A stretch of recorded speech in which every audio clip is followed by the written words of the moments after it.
Welcome back to Hot Rod Guy Garage, and today we got another paint sprayer review video. So follow me along through the intro, and I'll be back.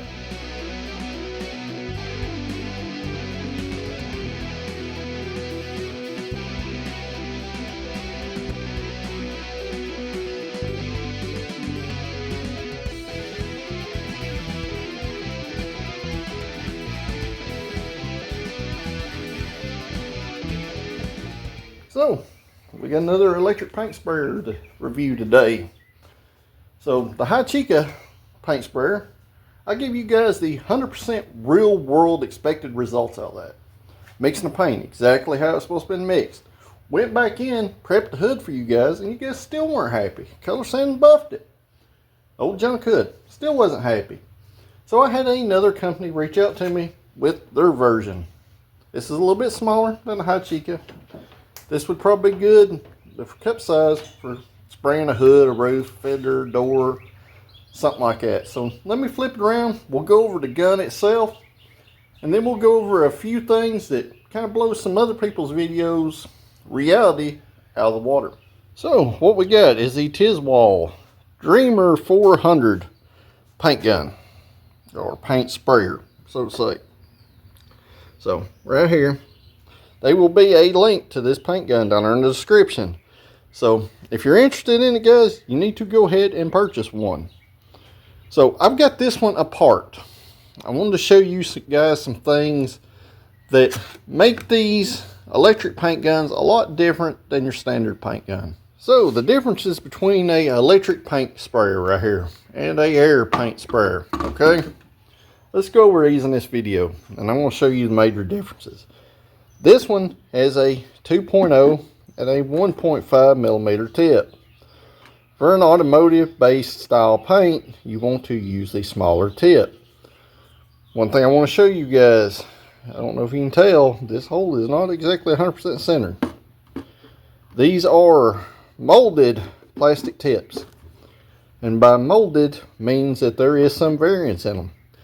Meaning that some paint guns or paint sprayers like these will spray different than others.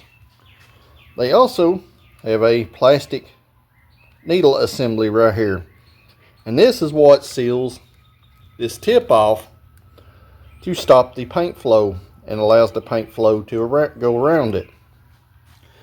Likewise, your air cap right here, you can see it just has 4 holes in it. Now your conventional paint sprayer, your air one, you have 4 holes on each side right here, but you also have these holes around the needle assembly that helps atomize the air.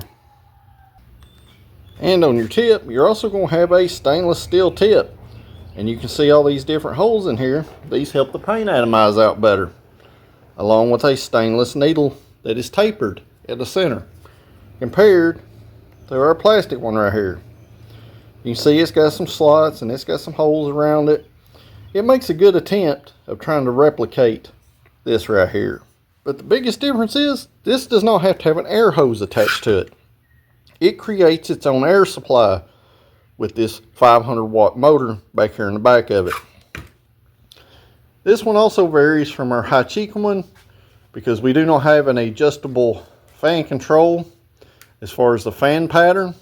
But we do have a volume control available here on the trigger, which all this does is limit the amount this needle comes back from the tip. This one also, the fan comes on and then you add the paint. So it constantly blows air and then you add the paint to it, which could be helpful in some applications. So let's get this thing put together and we'll go from there. So, like most of these electric paint guns, they are very easy to assemble. It's going to have 2 notches right here, 2 notches on this, and a rubber seal.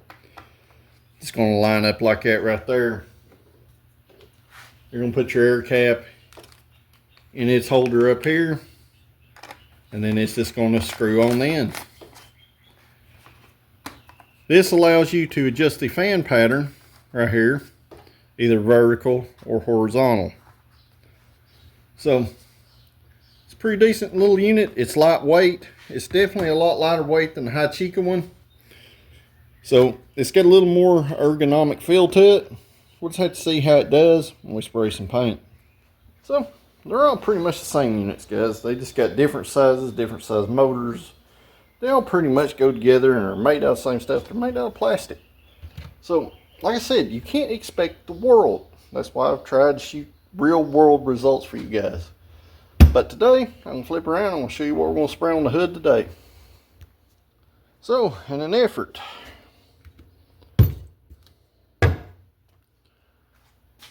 right here, okay? I'm going to quit doing the real world stuff that y'all didn't like to see, using real stuff mixed like it's supposed to be, the way the average guy would mix it up. I'm going to show you guys how to literally doctor this up like the other videos that you've seen. We're not going to name no names on my channel, but he definitely dropped clues to what he used in his video. I'm just going to say these words. 8-to-1. Single stage. And, oh, it's almost dry. Just think that, remember those words. And down here, I've got her hood sanded down.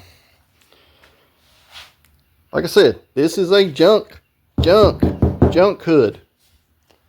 The more paint we keep putting on it, the better it's going to end up looking. So I come in here and I just kind of sanded the crisscross pattern, sanded some of the remaining ugly spots out of it. Like I said, the more materials we keep putting on this with different paint guns, the better this old hood's going to look in the end. So, got our hood cleaned up, wiped down. And I am going to wipe it down. I've got down here in my lower bay, which is enclosed. About the closest thing to a controlled paint booth environment that a normal man would have. So basically, I'm going to give you guys the results that you want to see, not the real world results. So, let's get to it. So, alright guys, what we have here, this is what we're going to spray on this hood. There's electric paint gun. I'm fully transparent in my videos of what I use. This is a tractor and implement exterior oil-based enamel. What does that mean? This is an alkyd enamel. So, what is an alkyd enamel? This is a cheap single-stage enamel, also known as Rust-Oleum. There is a bunch of different brands of this. You up northern guys, it's going to be Trim Clad instead of Rust-Oleum. The Magic brand is what Tractor Supply sells. Like I said, this is just a super high pigment air dry enamel, meaning that you don't have to have any reducer or hardener to it. You can see, and it can be brushed or rolled or sprayed on, but to spray this stuff, you're going to have to thin it out. And how would one mostly mix an alkyd enamel? At about an 8-to-1 ratio. So let's get a little bit of this paint out here. I've done mixed it up well. I'm getting enough to put a couple coats. The pot life on this stuff is pretty long. Thing with alkyd enamel without a hardener in it, it takes about 5 to 10 hours to dry. So we got our paint out. What am I going to use to reduce it? Alkyd enamel don't care, guys. It really don't. You can use lacquer thinner. You can use acetone. You can use mineral spirits. You can use leftover urethane reducer. Leftover enamel reducer. Same with the hardener. They do sell a reducer and hardener for this specific brand of paint. I didn't get it, because like I tell you guys, I try to give everything every chance to fail. I am going to use Duplicolor's wax and grease remover to reduce this. This is pretty much naphtha. Okay, and it is a suitable reducer for an alkyd enamel. So we're going to mix this 8-to-1. What I'm going to do, I'm going to check my consistency. And a lot of you probably cringing at this point. You can't use wax and grease remover and paint. Hide and watch. So anytime you reduce this paint, you want to mix it up very, very, very, very well. And as you can see, it is still very, very, very, very thick. These electric paint sprayers, guys, are not for a professional painter. They are for the DIY guy, the poor guy, the guy that has nothing no better. I'll add just a little bit more. I want to say this many, many times, like I said in other videos, guys. I try to recreate real world results to give you real world information on this stuff. We don't have a fancy paint booth. We don't have mega fancy equipment or big budgets here. I have never tried to mislead any of you. That's why I'm being transparent while I'm spraying. We're almost where I want to be as far as reduction goes. We'll add just a little bit more here.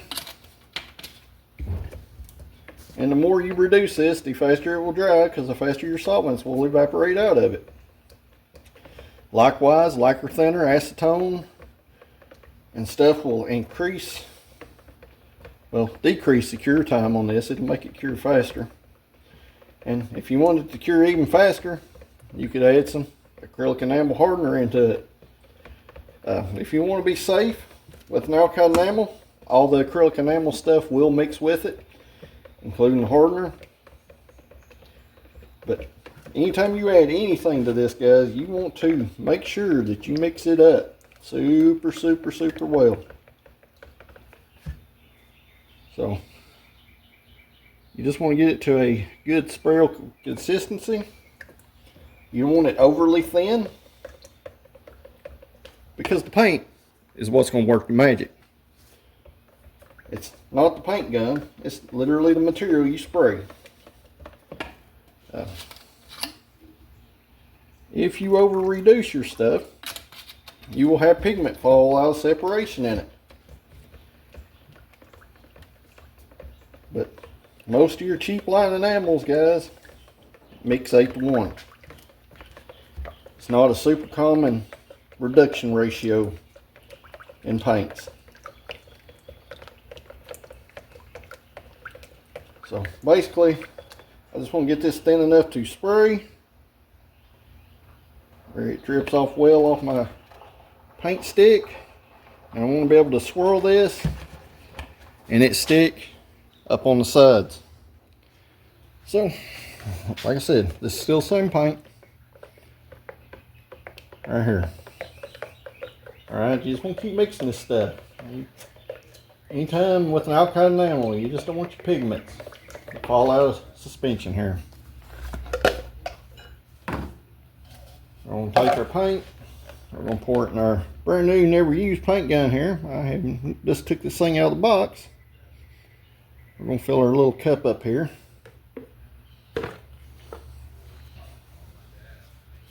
And we're going to have our first look at its internals. This one has quite the different siphon tube. It is quite a bit larger diameter than our Hachika one. But it does come out for easy cleaning. So let's get painting this thing. And let's go down there at the hood. And we'll see how this thing sprays out. Because unlike the Hachika, this one is not recommended for automotive paint. So guys, closest thing we got to a paint booth is my lower lift bay. Extension cord, paint gun. And before I put my respirator on and spray this, I want to show you guys something important.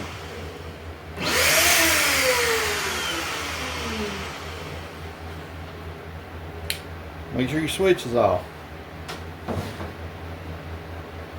Like I said, this one is quite a bit different than the Hachika one. Not saying it's a bad one, but I'm just saying each one of these has its own little quirks. This one it has air all the time.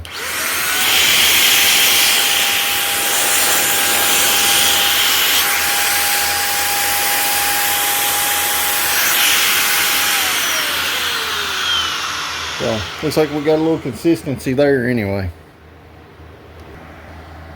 So what I'm gonna do, I'm gonna skip the respirator so I can talk for now. I've got good cross flow ventilation. Your flow is adjusted right here. I'm just gonna go ahead and turn this thing up to max.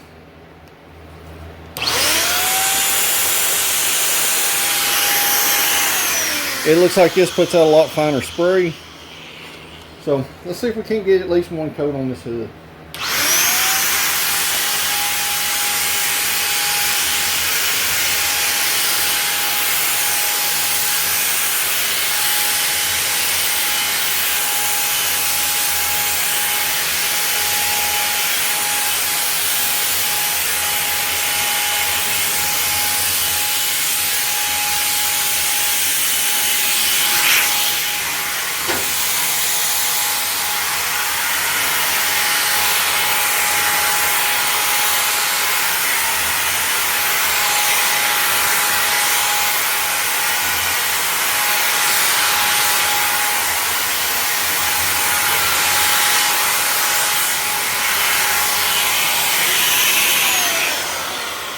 So we got one coat down. As you can see, there's some orange peel. Let's let this sit about 10 minutes and we'll come back to it. So I've let this hood sit about 30 minutes. I only put the one coat on it. I put you guys on time lapse there. That's what that last little clip was. Where you could actually see, hopefully, the orange peel go away with the enamel. So I'm going to flip it around. I'm going to show you the hood. We're going to talk about some things and why I done my other two videos the way I did to get the real world results. So here's our one coat on this hood. Like I said, after about 30 minutes. There's not necessarily no discernible orange peel. Some of it is the surface prep that was, this surface was sprayed over. But the thing with an enamel, guys, a single stage enamel like this, and I don't know why the camera went out of focus, but it will flow out on the surface. It is a flowable paint. It is a very slow dry paint. That is why a lot of times when you see these guys do these videos, you end up with a result that looks like this. Out of something that we all know, if you mix the paint appropriately, you're not going to get that kind of result out of it. So basically it goes back to a paint gun is a carrier to get the material on the surface. Does a paint gun that sprays super well make a slick paint job easier? Absolutely. So does your environment. Like I said, the lower bay was the closest thing I had to a paint booth. It still got dirt in it. Did it lay out a little better? More than likely. But using the enamel with a slow reducer, aka the wax and grease remover, it will take that paint probably 5 or 6 hours plus to dry. You don't want to put any more material than you have to on in those kind of cases. Like this, one coat, I sprayed one colored coat, left it alone. I didn't go back in there and touch it. I didn't go back in there and mess with it. Because at this point, especially with like an alkyd enamel or a single stage enamel like this, you want that paint to kind of dry out, because the more you put on it, the more it's going to try to flow out and the more it's going to run. So as far as the Tiswall electric air sprayer, I am not disappointed in it. It actually atomizes better than the Hachika gun does.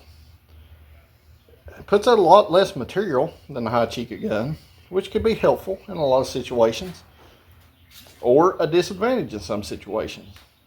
So if you're looking for an electric paint sprayer for a fender, a hood, a roof, a trunk, I wouldn't necessarily suggest it for a whole car, only because of the smaller cup capacity.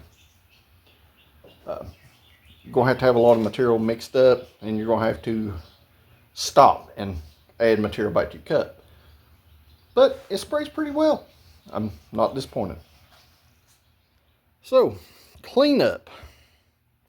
Generally on a siphon feed gun, you're going to clean your cup out. And that's what I've done.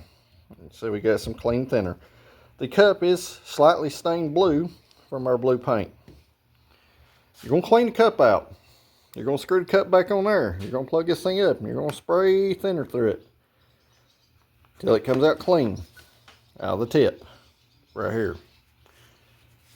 You're going to shake it up real well. Do wash all the blue paint out of here. And as you can see, you'll still got a little bit up there. You're going to wipe it off with a little thinner. The thinner will not hurt this plastic. Once we get everything clean, as far as not having any residue on it, we're going to take our air cap off, and we're going to take this nozzle out, and we're going to put it in our thinner, shake it around, and make sure it's clean. And then we will reassemble everything. And once you get it clean, you're going to just put it to the side, guys, until you have another project that you need to use it on. But if you don't have an air compressor, you got an extension cord, you want to spray some paint, one of these electric paint guns will do 100% the job that you want it to do. So guys, check out some of these electric paint guns. They are very inexpensive. If you don't have a compressor, they'll help you out big time. And they will spray what you want to spray through them. Like I said, if you want to spray undercoating, you want to spray bed liner, you want to spray primer, you want to spray a single stage enamel, base or clear coat, they will do it just fine. So, if you haven't yet, make sure you like this video, share it with your friends. If you're not a subscriber, hit that subscribe button. If you are a subscriber, I greatly appreciate you guys, and I look forward to everybody's comments down below. So, till the next video, thank you for watching, and I'll see you at the next one.